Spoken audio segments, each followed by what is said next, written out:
শেখ হাসিনার সাথে কোনো বৈঠক নেই, কোনো আলোচনা নেই, শুধু দাবি একটা, দাওয়া একটা, ওই গণভবন দখল করতে হবে, জনগণের গণভবন জনগণের কাছে ফিরিয়ে দিতে হবে ইনশাআল্লাহ। এক দফা, এক দাবি, শেখ হাসিনা কবে যাবি? এক দফা, এক দাবি, শেখ হাসিনা কবে যাবি? শেখ হাসিনা এখন যাবি।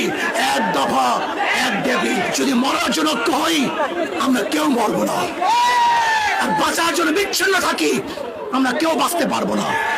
এই সংগ্রামী ইনশাআল্লাহ আমরা সবাই আসি, থাকবো কি রাজি আছি ইনশাআল্লাহ। আমার ভাই কবরে, খুনি কেন বাহিরে, খুনি কেন গদিতে? প্রিয় ছাত্র জনতা ভাইয়েরা আমার, আপনারা জানেন আমরা এখানে কেন অবস্থিত হয়েছি। আজকে আমার ভাই রক্ত দিয়েছে, আমার ভাই জীবন দিয়েছে, আমার ভাই হসপিটালে ঢুকে দিলে মরছে, আমার ভাই জেলখানায় অবরুদ্ধ অবস্থায় আছে, আমার ভাই কবরের মধ্যে চলে গেছে।